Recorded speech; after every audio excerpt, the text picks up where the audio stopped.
we are now being joined by Raz Zimmt, the director at INSS for Iran and the Shiite Axis program. Thank you very much for giving us your time. I'd like to know from you, what is your assessment of the current state of the Iran-Israel conflict? Well, Israel has certainly made some significant progress in its attempts to degrade Iran's nuclear facilities program and other strategic and military assets. But it's still early to say. We are still at the beginning of this campaign. And the main objective has always been to delay as much as possible Iran's nuclear program, and it might take some time. But how would you interpret the actual status of Iran's nuclear ambitions? Do you think Iran will consider nuclear concessions under pressure? So that's a very difficult question to answer, because Iran has always considered its nuclear program as a kind of insurance for the stability of the regime. So I'm not sure Iran is going to be ready so quickly to give up its right to enrich uranium inside Iran. Having said that, as the war continues, as there are more and more pressures on Iran, which could evolve into a credible threat to the stability of the regime, that might pave the way for Iranian decision to give up some of its positions. But could it lead to a broader regional conflict involving other state and non-state actors?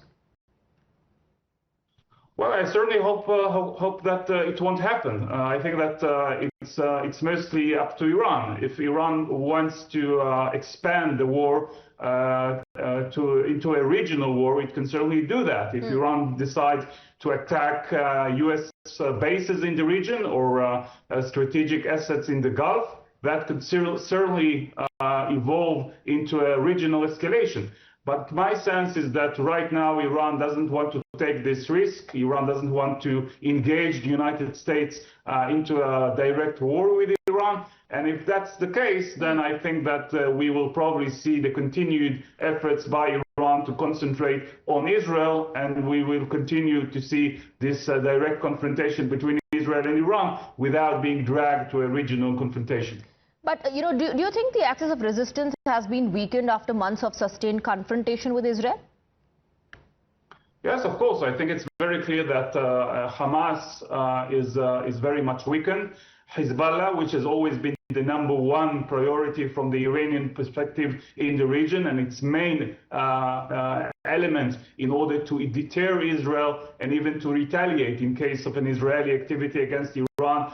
Hezbollah is not out, but it's certainly down. Hezbollah was so weakened that actually it has decided, at least for now, not to retaliate to the Israeli activity inside Iran. And perhaps most importantly is the fact that Syria, which has been a major component of this axis and also a ground corridor which enabled Iran to support Hezbollah, the Assad regime has collapsed. So at the end of the day, Iran has certainly lost a major component of its deterrence capability vis-a-vis Israel. Now, Israel has even struck an oil facility in western Tehran. What could be the strategic objectives behind targeting the energy sector now?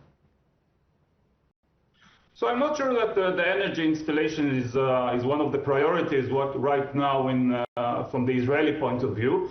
But I would assume that as the war evolves and escalates, we might see more and more Israeli retaliation to the Iranian attacks on civilians inside Israel by targeting other strategic and more civilian targets inside Iran.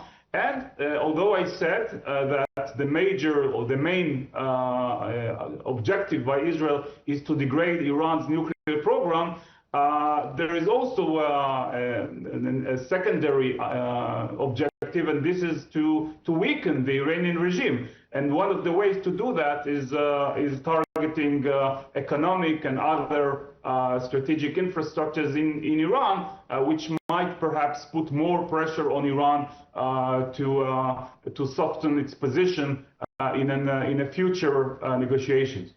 What could be the possible outcomes? What do you foresee? Regime change, prolonged war, or mutual exhaustion?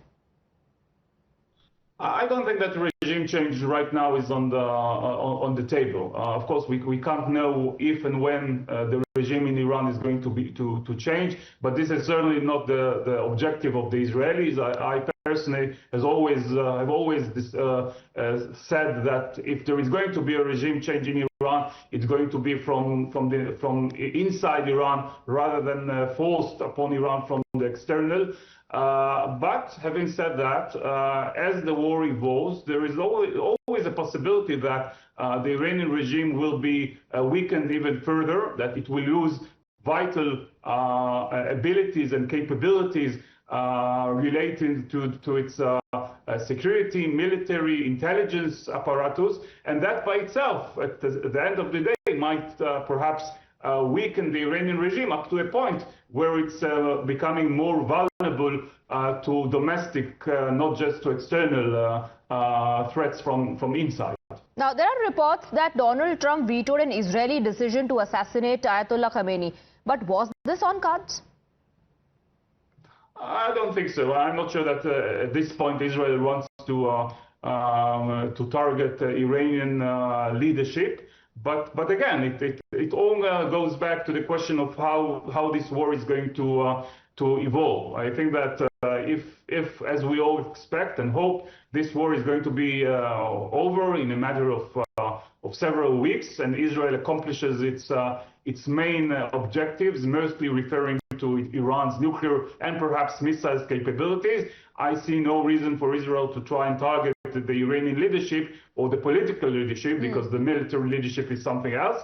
But this is a war which can certainly escalate, and as long as the Iranian continues to attack civilian targets in Israel, and Israel continues to attack targets in Iran, at some point we might see an escalation, including some kind of symbols of the Iranian regime or Iranian officials. Although this is, at least for now, not the main target by Israel. Well, there has been another significant development. We're given to understand that the Iranian parliament is contemplating withdrawal from the non-proliferation treaty. It has in fact also introduced a bill to that effect. How do you see this development? Do you think it would mark an escalation on their part? I'm not sure that Iran has decided to do that. I think what was reported according to my knowledge, is that the Iranian Majlis, the Iranian parliament, has decided to call upon the Iranian leadership to withdraw from the NPT. This was quite likely. We assume that in case of an Israeli attack, they might try to do that.